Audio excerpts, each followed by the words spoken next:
The way to validate thoughts is to see how they are aiming to contribute to your life. For example, if there's regret or there's judgment of yourself or others, that thought is attempting to reinforce a lesson. This is often the negative controlling parent, which is generated in childhood as a way to understand a world that is not yet understood. By using regret and judging, the mind is trying to reinforce a lesson in order to prevent an external parent from being critical. So as a result, the person develops a very strong negative controlling parent, a very strong reflex for regret and judgment in order to help them. The way out of this is to validate, express compassion, and bring the beginner's mind to that part.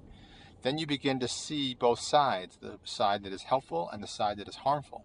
From there, you are more able to then wish happiness upon others. It is difficult to go immediately to wishing happiness upon others without first acknowledging these parts inside of us that are resisting the desire to wish happiness upon others. They actually want others to not be happy, perhaps to motivate others to modify their behavior to fall into line with what we want, or simply to have misery loves company.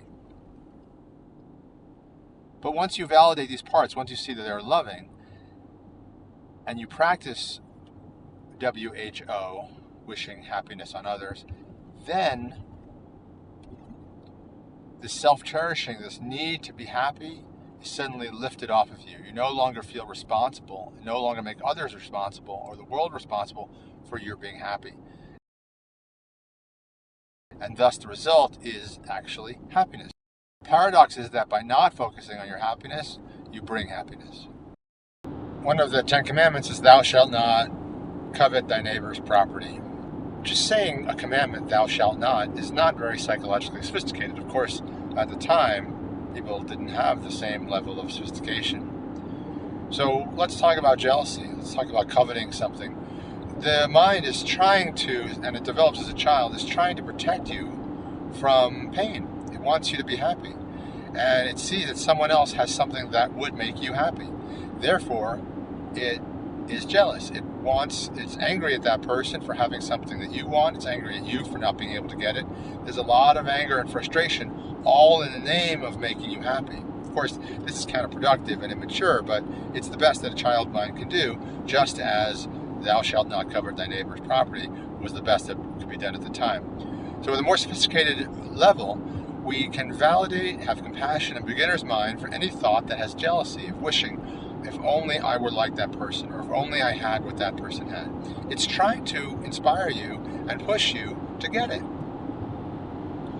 The way we identify these thoughts and pull them out of the subconscious is to practice over and over again, as much as we are comfortable doing, wishing happiness on others.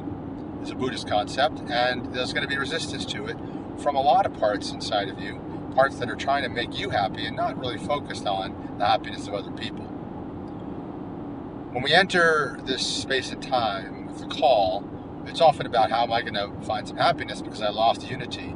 And the trial is all about that struggle between various parts inside of you and between you and the outside world to try to get that happiness. And jealousy is just part of that mechanism.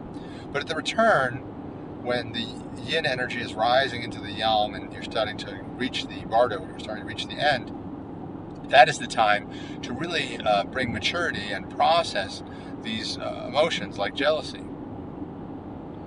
And the way you do that is by, again, as the ideal parental figure, bringing validation, compassion, and beginner's mind to that thought. You say, okay, I see what you're doing. You're trying to make me happy. But I really think it'd be more helpful to me to wish happiness on other people, even if it's the last thing I want to do. And why do we say that wishing happiness on other people is beneficial? It doesn't bring them happiness, especially because we're not saying you're going to do anything to make them happy. You're just wishing. This is not about going out of your way to accommodate people and limit your own autonomy or deprive yourself. It's simply a wish that others be happy. You're putting your focus on that wish. And when you do that, it's the end of what Buddhism calls self-cherishing. When you have self-cherishing, there's a lot of pressure on you, the world, other people, God, to make you happy. And that's where jealousy comes from, because it's that pressure. It's the cause and the effect of the jealousy. And so by reiterating over and over again, despite our reluctance, that we wish happiness upon others, we step out of the need for ourselves to be happy, and thus we diminish the energy that's been fueling jealousy. It's also going to diminish energy for craving and attachment and a host of other things that are operating in the name of happiness but bringing suffering and attachment.